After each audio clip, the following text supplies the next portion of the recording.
जी हाँ दोस्तों, real Madrid fans को कल रात फिर से 1 बजे पीड़ित किया गया एक फुटबॉल मैच देखने के लिए, और वो भी हेटाफे हेटाफे वर्सेस रियल मैड्रिड।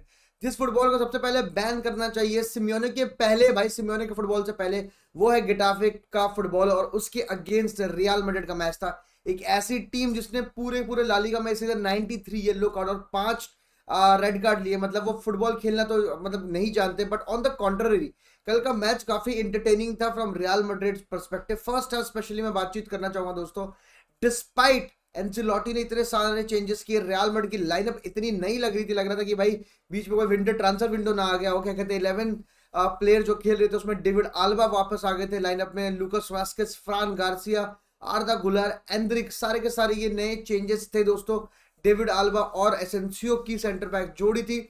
और भाई पहली बार लूकास वास्केस और फ्रान गार्सिया दोनों को पिच पे देख के रियल मैड्रिड फैंस ना खुश नहीं थे, क्योंकि दोस्तों मानो मानो गेम था गेटाफे के अगेंस्ट, जो सिर्फ मिड ब्लॉक रखना जानती है, सिर्फ बैठना जानती है, और जो जानती है मतलब टीम काफी फिजिकल चीजों पर जाना जाती है, जो फुटबॉल नहीं चलने देती। मैच 15 से 20 मिनट एवरेज रुक जाता है, बिकॉज कोई या तो कोई बंदा गिरा होता है, या तो कोई येलो कार्ड चल रहा होता है, या तो कोई इंजरी इशू आ गई होती है मैच में।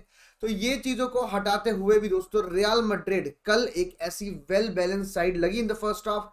सिंक बहुत बेटर लगा रियल मैड्रिड का, कुछ सीक्वेंसेस इतने प्यारे बताए कि बनाए कि बहुत मजा आया, और गेम देख के ऐसा नहीं लगा कि भाई शिट भाई ये इनकी बस की नहीं, ये गोल नहीं मार पाएंगे, ये गोल नहीं मार पाएंगे। और बहुत इंपॉर्टेंट था दोस्तों गेटाफे के अगेंस्ट एक अर्ली गोल मारना, जो कि man of the match performance वाले आर्दा गुलार ने दी। आर्दा गुलार की बातचीत करेंगे दोस्तों, उसके लिए ही ये वीडियो बन रहा है। That man rain the show for real Madrid last side. But उससे पहले कुछ चीजें और भी हैं जिनके बारे में बातचीत में करना चाहूंगा दोस्तों। मुझे कल ब्राहीम डियास, लूकास वास्केस और वो जो राइट विंग का जो एरिया था आर्दा गुलर का, इन तीनों ने जो मिलके सीक्वेंसेस बनाई है, जो पासिंग करी है भाई, ये फुटबॉल खेल सकते हैं हम भाई, ये प्लेयर्स हैं हमारे पास भाई।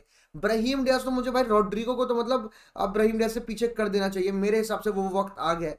विनीशियस जूनियर को उतार के जब रॉड्रिगो को लाया गया, रॉड्रिगो भाई ने पूरे मैच में जितने भी 20 25 15 मिनट जो भी मिले हो, रॉड्रिगो भाई ने कुछ भी नहीं किया मैच में। लेकिन ब्राहीम डियास भाई स्लिक टच, 3 शॉट लिए ऑन टारगेट भाई, ऐसा नहीं है कि सिर्फ बॉल कटा रहा है और इधर उधर पास कर रहा है, नहीं भाई, 3 शॉट्स भी लिए ऑन टारगेट भाई। क्या कहते हैं कीपर को बोला कि भाई तेरे को कुछ करना पड़ेगा टू सेव दो। एक उसने शॉट मारा था जो फंबल हुआ था कीपर से, विनी ने ऑलमोस्ट उसको अंदर डालने की कोशिश करी थी। उसके बाद दूसरा क्या कहते हैं कर्लर मारा था जो सेव किया था उनके कीपर ने। तो 2 बहुत ही अच्छे शॉट लिए थे। तीसरा एफर्ट जो टेम्ड एफर्ट था जिसमें इवेंचुअली आर्दा गुलर का गोल आया। लेकिन मुझे ब्राहीम डियास से बहुत प्यार है दोस्तों, मैं पागल हूँ भाई ब्राहीम डियास का फुटबॉल। क्या भाई बॉडी बैलेंस है, बंदा गिरता ही नहीं है। और उसके बाद जिस तरह से मतलब वो जो जो हम बात करते हैं ना भाई, फाइनल थर्ड में पासिंग का नहीं पता, फाइनल थर्ड में क्या पास खेलना नहीं पता, मेरे को ब्राहीम डियास की आईक्यू उस समय बहुत अच्छी लगती है। ऐसा नहीं है कि कटा कटा के सिर्फ गोल मारने जाता है या जो भी, भाई वो पास भी करता है अगर बंदा बेटर पोजीशन में है तो दोस्तों। एंड कल एंसेलोटी ने अपने प्रेस कॉन्फ्रेंस में ये बात बोली कि भाई रियल मैड्रिड ना बहुत ही ज्यादा इनइफेक्टिव है अप टॉप भाई। हमारे पास बहुत सारे चांसेस थे इस गेम को 2-0 करने के, मतलब सही में 2-3 गोल मारने के चांस थे, और ये इस गेम को वहां तक ना ले जाने के लिए जहां तक ये इवेंचुअली गया, जहां पर हमें अपनी बुंड बचानी पड़ी, जहां पर कोर्तुआ फाइनली, मतलब अब तो लोगों का यही बातचीत है ना कि भाई कोर्तुआ ने मैच बता दिया, कोर्तुआ ने मैच बता दिया रियल मैड्रिड के लिए। नहीं, जिन्होंने मैच देखा उन्हें पता है दोस्तों कि real Madrid literally made some great chances in the first half. Fran Garcia को जो विनीशियस जूनियर ने क्रॉस डाला था, वो विनीशियस जूनियर की बातचीत करूं भाई, जैसा एंड्रिक के साथ वो खेला है भाई, एंड्रिक का अच्छा गेम नहीं था भाई। एंड्रिक फर्स्ट स्टार्ट थी उसकी लालीगा में, उसको वो बहुत बेटर कर सकता था। On multiple occasion of side था वो बंदा, और फिर ऑफ साइड के बाद भी जो उसने फिनिशिंग करी, that is not Anrich level finishing, let's be honest भाई, उसकी फिनिशिंग हमने देखी है। बट विनीशियस जूनियर भाई जिस तरह से वो ट्रैक बैक कर रहा था, जिस तरह से ड्रॉप कर रहा था, स्विच कर रहा था, राइट विंग से भी वो दिखा हमें, लेफ्ट विंग से भी दिखा, फ्री रोम था उसका, बढ़िया बात है। लेकिन ऑन मल्टीपल ओकेजन उसने क्या किया, वो एंड्रिक को पास निकाल रहा है, वो 1-2 खेला जो एंड्रिक के साथ, वो जो बॉल निकाली एंड्रिक के, और एंड्रिक ऑफ साइड था, दो दफा उसने बॉल डाली और बंदों ने इंटरसेप्ट कर दिया। लेकिन उसने हमेशा एंड्रिक को देखा, तो जो एम्बापे आ जाएगा बार्सिलोना के अगेंस्ट भाई, तो उसे देखना पड़ेगा, उसे ये चीज बना के रखनी पड़ेगी। उसे क्या कहते हैं, ये जो विजन जो उसने दिखाया कल के मैच में, वो एम्बापे के साथ भी दिखाना पड़ेगा, तो कुछ बातचीत बनती है, वरना कोई फायदा है नहीं। विनीशियस बहुत अच्छा गेम खेला भाई, समटाइम्स गोल और असिस्ट नहीं होते भाई।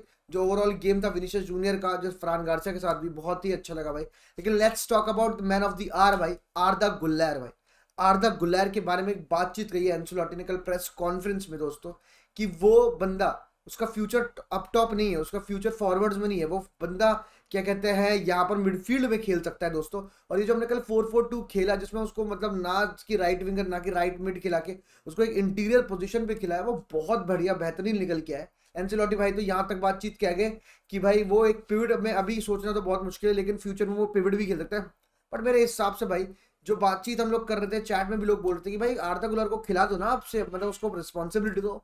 और कल एंसेलोटी ने वो रिस्पॉन्सिबिलिटी दी। ना उसका गेम सिर्फ गेम चलाना था, ना उसका गेम सिर्फ डिफेंड करना था, उसको भाई वो कैरी भी कर रहा था बॉल क्या कहते हैं फाइनल थर्ड में भाई।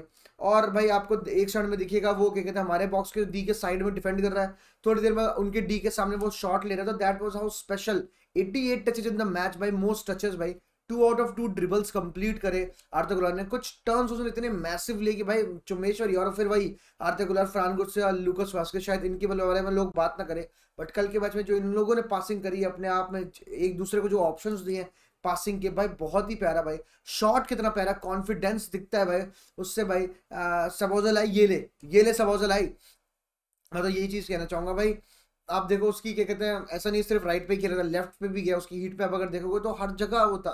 और कल कॉन्फिडेंस झलक रही थी भाई। ऑन द बॉल जो उसका कॉन्फिडेंस था, ऑफ द बॉल जो उसने हेल्प किया है टीम को डिफेंसिवली भी, वो भी बहुत तगड़े भाई। कुछ टैकल्स, बाईसाइकिल क्या कहते हैं क्लियरेंस किए बंदे ने, तो काफी नोटिसेबल चीजें करी। सेकंड हाफ में थोड़ा स्लो डाउन हो गई थी, पूरी टीम ही हो गई थी ऐसा नहीं है, बट सेकंड हाफ में भाई दोस्तों हम लोग जब भी बॉल जीते रहे थे गेटाफे पे, गेटाफे हमारे ऊपर पूरी चढ़ी हुई थी, डेस्परेट थे हम काफी ज्यादा बॉल ले जाने के लिए। Vinicius junior on some occasion was little क्या कहते हैं सेल्फिश भाई। उसको जब उसने एक रन मारता जो शॉट लिया, कीपर ने सेव किया था, उस समय उसको बेलिंगम को देना था या फेदे वेलवार्दे को देना था, वो 2-0 हो जाता। बट रियल मैड्रिड की किस्मत ही ऐसी दोस्तों, जब हम अच्छा खेल रहे होते हैं, कामाविंगा जैसा प्लेयर इंजर्ड हो जाता है भाई, जो कि 2 मैच से शायद हमारा man of the match player चल रहा हो, वो इंजर्ड हो जाता है, हमें 10 मैन खेलना पड़ता है। और फिर गेटाफे को पता था कि cross cross cross, but thanks to Alvaro Rodriguez and Borja Mayoral, despite being ex Real Madrid players, उन्होंने स्कोर नहीं किया। तो मुझे बहुत अच्छा लगा दोस्तों। हाला मद्रिद इनाडा मास, बाय बाय।